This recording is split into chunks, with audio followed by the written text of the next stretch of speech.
살고 있는 이 시대는 믿음을 지키기 좋은 시대일까요? 아니면 믿음을 지키는 게 어려운 시대일까요? 어떻게 생각하시나요? 어렵나요? 그러면 여러분은 믿음을 잘 지키고 있습니까? 아니면 믿음을 잘 못 지키고 있습니까? 얼마 전 2024 기독교 트렌드라는 책을 읽게 된 적이 있어요.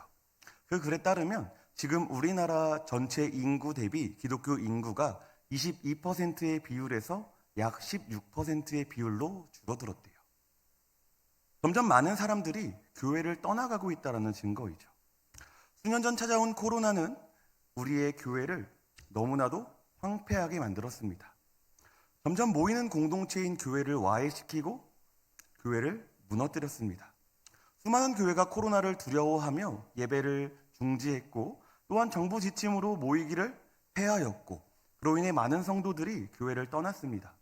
교회에 오지 못하여 안타까워하며 예배를 사모하는 사람들도 물론 있었지만은 많은 사람들은 온라인으로 드리는 예배에 젖어 집에서 편하게 예배드리는 것을 더욱더 좋아하게 되었고 또 그것으로 인하여 결국 주일 성수가 무너지고 단지 교회에 출석만 하는 교인이 늘어나고 있었다는 것입니다. 그래서인지 2024 기독교 트렌드는 2024년도의 교회의 트렌드가 바로 온라인 예배라고 말합니다. 많은 사람들이 온라인으로 교회를 알아보고 그 교회의 설교를 들어보고 교회를 선택하고 정하는 데에 이르렀다는 것이죠. 여러분, 제가 권능교회에 어떻게 부임하게 됐을까요? 저 역시도 권능교회 홈페이지에서 여러 가지 사진들, 또 담임 목사님 설교, 여러 가지 것들을 보고 교회를 정하게 되었는데 이처럼 성도들도 마찬가지로 교회의 어떤 홈페이지나 유튜브 영상이나 어떤 사진들을 통해서 내가 좋아하는 교회, 내가 마음에 드는 교회를 선택하는 데에 이르렀다는 것이죠. 더 이상 자신에게 주어진 교회를 온전히 섬기는 데 주력하지 않습니다. 그냥 좋은 목사님의 좋은 설교만 듣고 싶을 뿐 아무 사역도 하고 싶지 않은 성도들이 너무나 많이 있다는 거예요. 다른 사람들이랑 관계도 맺고 싶어 하지 않습니다.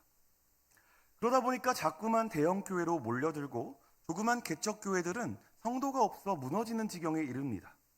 작은 교회를 가면 갈수록 내가 해야 할 일이 너무나 많고 또한 헌금의 부담도 너무도 많이 느끼기 때문이죠. 그러나 우리는 과연 이것을 트렌드라고 말할 수 있겠습니까? 트렌드로 이것을 받아들여야 할까요? 오늘 우리가 함께 본 말씀의 제목처럼 우리는 예수님을 믿고 나아가 하나님의 자녀가 되어 하나님의 자녀로서 삶을 살아가야 합니다. 그런데 여러분, 정말 주의 자녀로 산다라는 것은 무엇일까요? 누구나 말하는 믿음을 지키기 어려운 세대, 아무도 믿음을 지키려 하지 않는 세대, 믿음을 드러내고 믿음을 지키는 삶을 살아가면 바보라 칭함받는 이 세대 가운데에서 우리는 어떻게 삶을 살아가야 할까요? 오늘 우리가 함께 읽은 말씀의 주인공은 바로 엘리야입니다. 여러분은 엘리야에 대해서 얼마만큼 잘 알고 있습니까? 우리 청년들, 지금은 엘리야 때처럼 찬양을 잘 아실 텐데 과연 그때가 언제인지 정말 잘 알고 계십니까? 다윗의 아들 솔로몬의 통치가 끝난 뒤 솔로몬의 죄로 인하여 이스라엘은 둘로 분단하게 됩니다. 남쪽은 남유다, 북쪽은 북이스라엘로서 분리되게 되죠. 유다는 다윗의 계통을 따라 다윗을 따르는 왕들이 통치하여 그나마 하나님을 경외하며 하나님의 통치가 그 나라 가운데에 임하였지만 북이스라엘은 그렇지 않았어요. 하나님께서 이스라엘 왕들을 향하여 내가 나를 경외하면 내 왕위가 견고하겠다라고 분명히 말씀하셨음에도 불구하고 북이스라엘의 모든 왕들은 하나님을 경외하기를 꺼려하고 오히려 하나님 앞에서 가증한 일들을 하며 악한 일들을 하며 우상들을 숭배했습니다. 그리고 그런 북이스라엘 왕 중에서도 가장 악한 왕으로 기록되는 한 왕이 있는데 그 왕의 이름은 바로 아합이었어요. 이스라엘 영토 내에 수많은 우상들을 세우고 하나님을 경외하는 수많은 선지자들을 죽이기를 앞다투어 싸웠던 그 왕이 바로 아합입니다. 그리고 그러한 가장 악한 왕, 그 아합이라는 왕의 통치 기간에 하나님의 말씀을 선포해야 했던 북이스라엘의 선지자가 바로 오늘의 말씀의 주인공 엘리야입니다. 오늘 우리가 함께 읽지는 않았지만 16장 30절 이하의 말씀을 보면 우리가 너무나도 그 시대를 잘 알 수 있는데요. 아합은 죄 가운데에 행하는 것을 너무나 가볍게 여겨서 이방 나라의 공주였던 이세벨을 아내로 맞이하게 되는데, 이세벨은 혼자 오지 않아요. 결혼을 하면서 자신이 섬기고 있던 바알과 아세라, 이런 우상들을 함께 데리고 옵니다. 그리고 이스라엘에 그 바알과 아세라가 세워지게 되는 것이죠. 사마리아 땅에 바알을 위한 제단을 세우고 아세라상도 만들었죠. 이스라엘 왕이 우상을 섬겼으니 이스라엘 사람들 역시 왕을 따라 우상을 섬기게 되는 것입니다. 하나님의 말씀은 전혀 찾아볼래야 찾아볼 수가 없었습니다.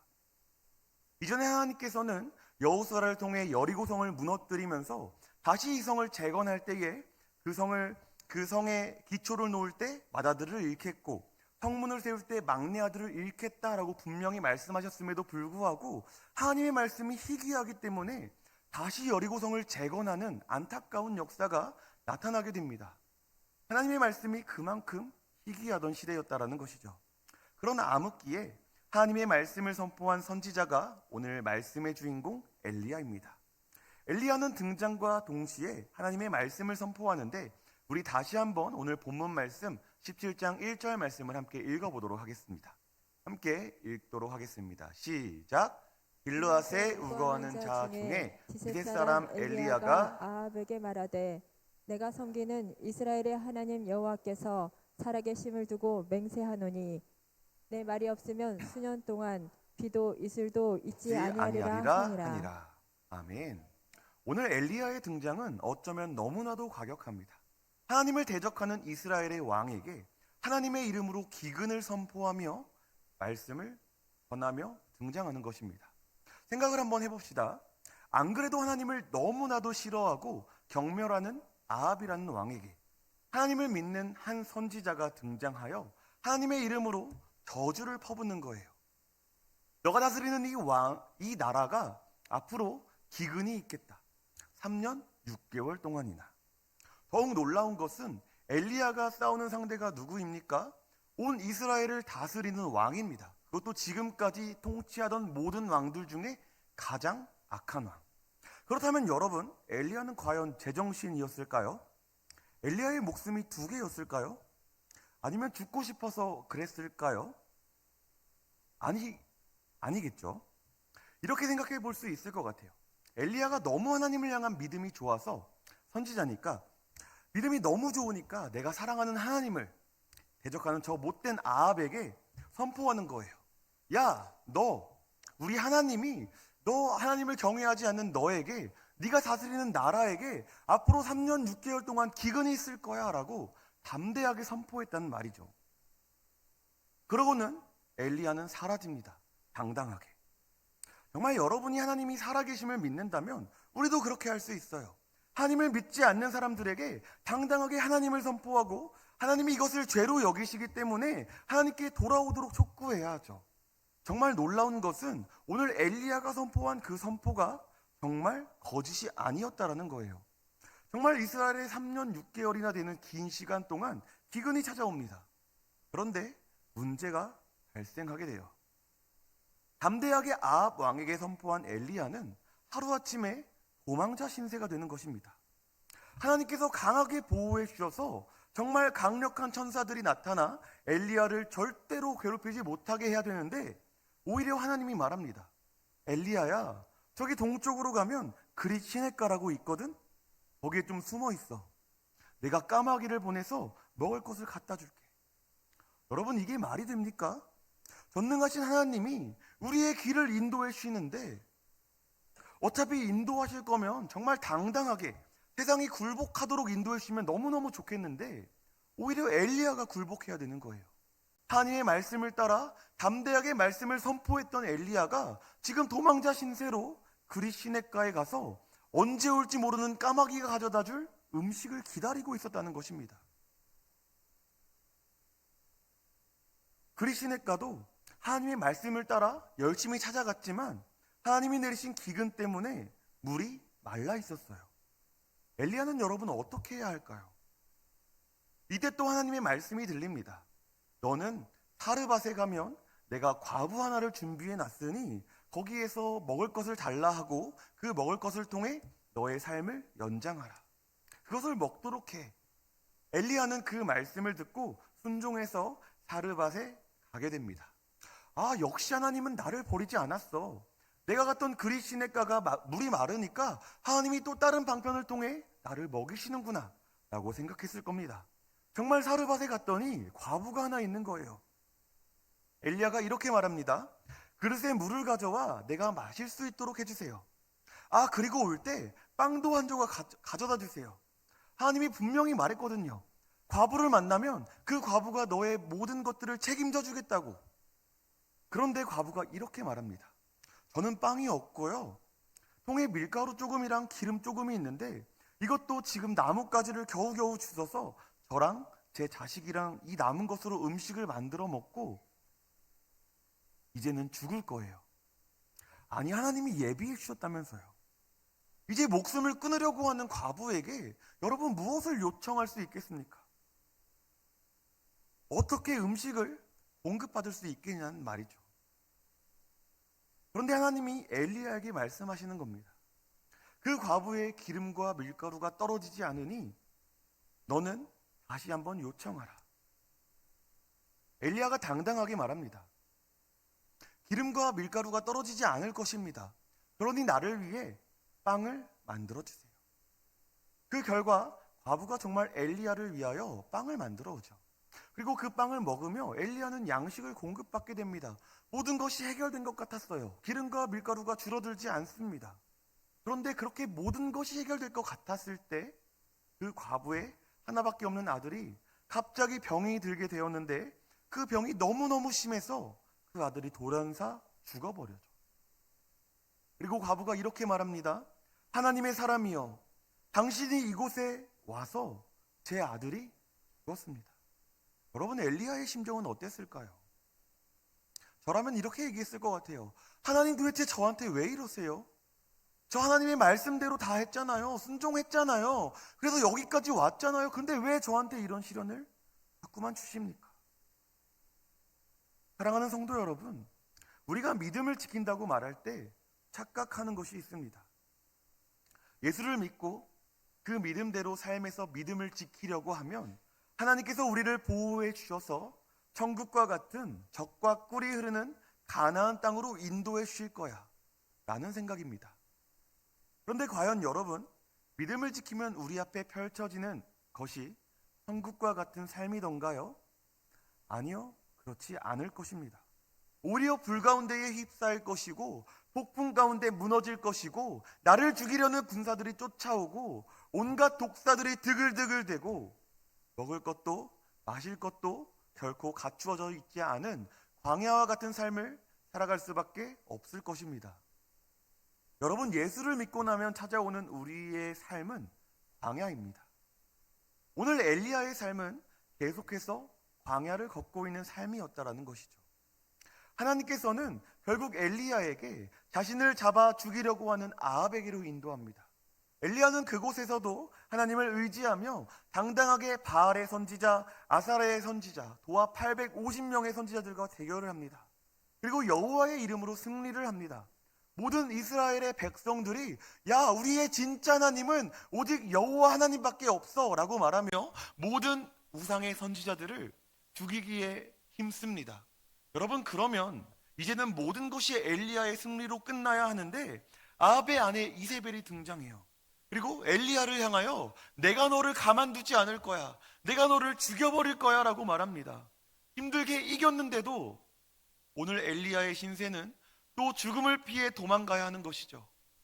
결국 엘리야는 또 도망자 신세가 되어버리는 것입니다. 여러분, 예수 그리스도를 믿는 삶이 너무나 비참하지 않습니까? 믿음으로 나가면 승리할 것 같은데, 하나님이 정말 도와주셔서 성공할 것만 같은데 자꾸만 무너지고 또 무너지고 또 무너지는 오늘 엘리야의 모습을 보면 너무나 안타깝지 않습니까? 저는 12월이 될 때마다 예수 그리스도를 정말 많이 묵상하곤 합니다. 그런데 지난해에는 갑자기 이런 생각이 들었어요. 성탄절이 정말 즐겁고 기쁜 날이 맞나? 어쩌면 즐겁고 기쁜 날이 아니라 너무나 슬픈 날이지 않을까? 왜냐하면 결말이 이미 정해져 있기 때문이죠. 여러분, 예수님이 이 땅에 오신 이유는 죽기 위해서였어요. 여러분, 죽기 위해 태어난 아기를 축하해 주는 게 말이 된다고 생각하십니까? 과연 이것이 맞을까요? 십자가에서의 죽음을 위해 이 땅에 오신 예수님의 탄생을 축하해 주는 것이 맞나요? 물론 그 당시 수많은 사람들은 예수님께서 십자가에 올라가 죽으실 것을 몰랐기 때문에 축하해 줄 수 있을 것이라고 생각할지라도 지금 우리는 예수님의 결말을 너무 잘 알고 있잖아요. 십자가에 못 박혀 죽으실 것을 아는데도 여러분, 예수님의 탄생을 우리는 마냥 축하할 수 있을까요? 한참을 생각하고 또 생각합니다. 그리고 나서 제가 이런 결론을 내렸어요. 결국 제가 내린 결론은 십자가이기 때문에 우리는 기뻐해야 한다입니다. 예수님께서 다른 이유로 이 땅에 오셨다면 우리는 기뻐할 수 없습니다. 그러나 예수님께서 십자가로 우리의 죄를 대속하시기 위해 이 땅에 오셨기 때문에 우리는 슬프지만 기뻐할 수 있는 것이죠. 저도 지금까지 삶을 살아오면서 예수님을 만나고 믿음을 지키는 삶을 살기 위해 정말 많이 노력했습니다. 많은 것을 잃었어요. 누려본 것도 없습니다. 제 20대 때는 정말 예수 그리스도로 인해서 많은 것을 포기했었습니다.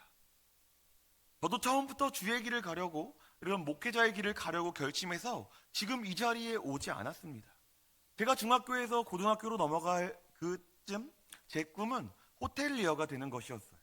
전 세계에 제 이름으로 된 호텔 300개를 짓고 병원 100개를 짓고 학교 100개를 짓는 게 제 꿈이었어요. 거창하죠? 우리나라에서 가장 잘 알아주는 호텔 경영학과로 가장 유명한 경희대학교에 가기 위해서 정말 열심히 공부했습니다. 그러던 어느 고등학교 시절 제가 전도를 받아서 교회에 나가게 됐어요. 교회에 나가면서 예수님을 알게 됐고 예수님을 믿게 되었습니다. 예수님을 만나고 나서 제 삶이 정말 너무나도 많이 변했어요. 그동안 하던 모든 죄악들을 끊었고 내 삶의 거의 일부는 항상 교회에 있었어요. 교회 나가는 것이 너무나 즐겁고 너무나 행복하고 매일매일을 교회에서 살았습니다. 그러던 어느 날 제가 수련회에 가게 되었는데 거기서 정말 강한 마음을 받게 되었어요. 너가 지금 가는 이 길, 호텔 경영하는 이 길을 가게 된다면 너 정말 주일 성수를 온전히 할 수 있겠니? 제 마음이 내려앉았습니다. 그리고 이렇게 말했어요. 하나님, 제가 주일 성수를 온전히 못할 것 같습니다. 그래서 제가 하나님을 위해 그 길을 포기하겠습니다. 그때가 언제였냐면 고등학교 3학년 여름방학이었어요. 여러분, 고등학교 3학년 여름방학이 지나면 많은 고3 아이들은 수시를 지원하기 시작해요. 제 모든 친구들은 학교에 지원하기 위해서 그동안 준비했던 모든 학교에 원서를 내고 있는데 저는 갈 학교가 하루아침에 사라진 거예요. 어디를 가야 될지도 모르겠고 무엇을 해야 될지도 모르겠고 어떻게 삶을 살아가야 될지도 모르는 그 와중에 기도했어요. 하나님, 저는 그럼 어디로 가야 되죠? 저는 무슨 일을 해야 되죠? 근데 제 안에 놓치지 않은 한 가지 마음이 있었는데 정말 돈을 많이 벌고 싶었어요. 하나님, 근데 저 돈은 진짜 많이 벌고 싶어요. 그래서 교회도 섬기고 싶고 정말 돈 많이 버는 훌륭한 장로가 되어서 교회를 섬기고 싶어요. 그러던 중에 제 이웃들을 통해서 어느 한 대학교를 소개받게 됩니다.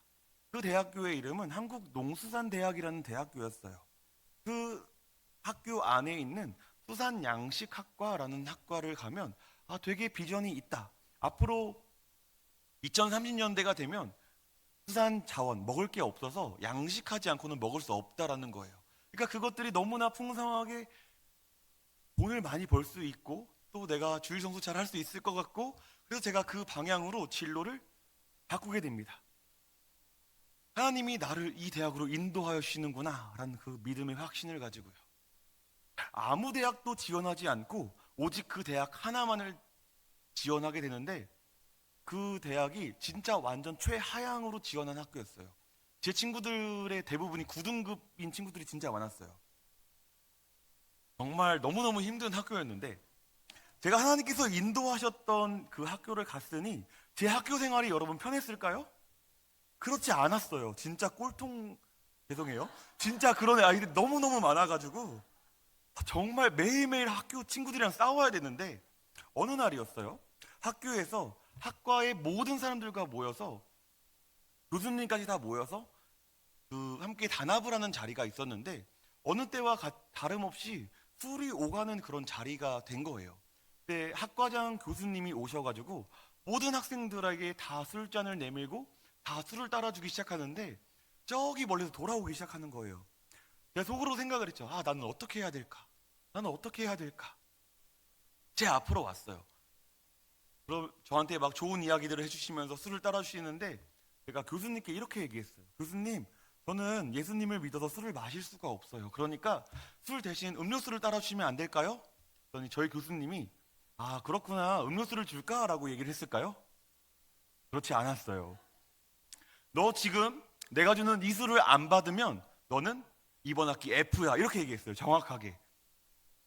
너무너무 두려웠어요. 그 교수님이 학과장 교수님이었고 그 당시에 제가 그 교수님의 수업을 4개나 듣고 있었거든요. 8개 중에 4개를 들은 것은 절반을 다 F를 맞아야 되는 건데 그 상황에서 제가 술을 마셨을까요? 안 마셨을까요? 마셨을까요? 안 마셨을까요? 제가 교수님이 주시는 술잔을 눈앞에서 부었어요. 땅바닥에. 그 앞에 있던 모든 학생들이랑 모든 교수님들이 쟤 진짜 미친놈이다, 정신이 나갔다, 이렇게 여기고 진짜 그 뒤로는 엄청난 핍박이 막 따르기 시작하는 거예요. 모든 선배들에게 낙인을 찍혔어요. 수요일마다 주말마다 교회를 갈 때마다 학교에 모임을 빠지고 가는 모든 순간 저는 항상 욕받이가 되어 있었어요. 친한 동기들의 추천을 받아 학생회의 임원으로 섬길 수 있어서 많은 인맥들이나 또 어떤 좋은 해외 연수의 자리에 있을 수도 있었지만 주일 성수가 뭐라고 저는 그 자리도 다 마다했습니다. 직장에서도 마찬가지였어요. 그리스도인이라는 이유 하나만으로 월급을 못 받아도 휴가를 잘려도 힘든 일들을 혼자 다 맡아서 해야 돼도 한마디도 하지 않았습니다. 그저 주일날 저는 교회만 보내주세요라는 한마디만 할 수 있었지 아무 이야기도 하지 않았어요. 그래서 정말 몸이 부서져라 일하고 하루에 잘 수 있는 시간이 많으면 5시간, 적으면 못 자는 날도 있었어요. 제가 이틀 밤낮을 새면서도 일을 했던 시간도 되게 많았는데 그렇게 일하면서 1년에 제가 쉬는 날이 10일 안팎이었는데 월급을 120을 받았어요. 그렇게 3년을 일을 했고 4년 동안은 월급이 150으로 올라서 3년을 더 일을 했는데 그것도 제가 잘해서 오른 게 아니라 외국인 노동자들을 고용하게 됐는데 그 외국인 노동자의 최저 월급이 150만 원이라서 외국인을 150만 원을 주는데 저를 120만 원을 줄 수 없어서 제 월급이 150으로 오른 거예요. 그것마저도 밀리는 가운데에 제가 그 회사를 회사했을 때 밀린 월급이 1,500만 원이었어요. 그런데도 제가 예수를 전해야 되기 때문에 한마디도 하지 못하는 삶을 살아왔습니다. 그렇다면 여러분, 제 삶은 옳은 삶이었을까요? 제가 그렇게까지 믿음을 지켜야 했을까요? 뭐가 모자라서, 뭐가 부족해서도 아니었어요. 충분히 누릴 수 있었고 조금만 내려놓으면 진짜 떵떵거리면서 살 수도 있었어요. 일을 할 때 스카우트에 정말 많이 받았거든요. 그때 제가 받던 최하 스카우트 연봉이 3억이었어요. 그래서 사람들은 제가 3억 이상 받고 일을 하는 줄 알아요. 근데도 제가 마다하면서 삶을 살았는데 제가 그렇게 살지 않은 이유는 제 안에 있는 예수님이 그것을 원하지 않았기 때문입니다. 여러분, 주의 자녀로 산다는 것은 무엇입니까? 그것은 불 가운데로 걸어가는 것입니다. 모든 사람들이 조롱하고 핍박하고 끊임없이 나를 깎아내리는 그 곳을 똑바로 걸어가는 것입니다. 여러분, 주의 자녀로 산다는 것은 무엇입니까? 그것은 폭풍 가운데로 나아가는 것입니다. 비바람이 몰아치고 죽음이 나를 삼켜오는 것 같은 그러한 두려움 속에서도 묵묵히 그 길을 나아가는 것입니다. 그렇다면 그렇게 나아갈 수 있는 이유는 무엇입니까? 불 가운데에서, 폭풍 가운데에서 우리를 통해 일하시는 주님을 경험하게 되기 때문이죠. 뜨거운 불길 가운데에서도 여전히 신실하게 나를 지키시는 주님의 그 손길을 경험하기 때문입니다. 때론 불 가운데에 휩싸일 때에도 있지만은, 폭풍 가운데 무너질 때도 있지만은 주님이 여전히 나와 함께 계심을 믿기 때문에 여전히 주님을 붙들고 나아갈 수 있는 것입니다. 사랑하는 성도 여러분, 예수님이 그 험한 십자가의 길을 걸어갈 수 있었던 이유가 무엇이라고 생각하십니까? 그 길에 하나님의 사랑이 있었기 때문입니다. 가장 가까이에서 예수님을 붙드셨던 아버지 하나님이 계셨기 때문입니다. 그리고 오늘 주님께서는 우리에게 십자가로 나아오라고 말씀하십니다. 많은 사람들은 편한 길, 좋은 길만 가려고 합니다. 그렇기 때문에 예수님을 믿는다고 고백하지만 정작 그들의 삶에서 비추어지는 예수님은 없습니다. 손해보고 싶어하는 사람이 어디 있을까요? 다들 좋은 것 얻고 싶고 좋은 것 누리고 싶고 피해보고 싶은 사람은 아무도 없습니다. 그렇다면 여러분, 우리는 손해를 보는 사람입니까? 그렇지 않습니다. 우리는 이미 영원한 것을 얻은 사람이에요. 영원한 천국을 누리며 사는 사람입니다. 결국 십자가의 길을 걸어가려면 십자가의 길을 함께 걸으시는 주님을 발견해야 합니다. 그 끝에 있는 천국을 바라보아야 하는 것이죠. 제가 어느 날 방송을 통해 빌 게이츠의 휴가의 모습을 보게 된 적이 있어요. 여러분, 빌 게이츠가 휴가 가는 거 방송으로 보신 적 있으십니까? 세계적인 거부인 빌 게이츠가 가족들과의 여름 휴가를 위해 일주일 동안 크루즈를 하나 빌려요. 근데 그 크루즈를 일주일 동안 빌리는 가격이 무려 55억이래요. 그런데 그 방송이 끝나고 난 뒤에 인터넷에 기사가 막 올라오기 시작했는데 기사의 제목이 뭐였냐면 빌 게이츠의 검소함이었어요. 이상하지 않나요, 여러분? 일주일에 55억이라는 돈을 태웠는데 빌 게이츠의 검소함이라는 기사의 제목으로 기사가 올라왔어요. 그래서 왜 이렇게 기사가 올라왔을까? 정말 말도 안 된다. 여러분, 일주일에 55억 쓰실 수 있으세요? 저는 못 쓸 것 같은데 사람들이 이렇게 말을 하는 거예요. 그가 가진 재산이 무려 96조인데 96조 중에서 55억을 쓰는 것은 전 재산을 1억을 가지고 있는 사람이 휴가비로 7,000원을 쓰는 것과 같대요. 그러니까 얼마나 검소해요? 휴가비로 7,000원을 쓴 거예요. 빌 게이츠가 여러분 55억을 아무렇지 않게 쓸 수 있는 이유는 무엇입니까? 이미 셀 수 없는 자산을 가지고 있고 누리고 있기 때문입니다. 여러분, 오늘 우리가 십자가의 길을 넉넉히 감당하며 걸어갈 수 있는 이유는 무엇입니까? 이미 우리가 가진 천국은 엄청난 가치를 갖고 있기 때문입니다. 우리가 누려야 할 행복과 기쁨과 평안이 넘쳐나기 때문입니다. 말씀을 맺도록 하겠습니다. 사랑하는 성도 여러분, 십자가 없이 가는 천국은 결단코 없습니다. 우리가 천국으로 나아간다는 것은 결국 십자가로 나아가는 것입니다. 자기 십자가를 지고 예수 그리스도의 발자취를 따라 나아가는 것입니다. 그렇게 나아가기를 결단하는 우리에게 주님께서는 여전히 우리와 가장 가까이에서 함께 계실 것입니다. 오늘 여러분들 가운데에 그러한 고백이 있으시기를 주님의 이름으로 축복합니다. 우리 시간 함께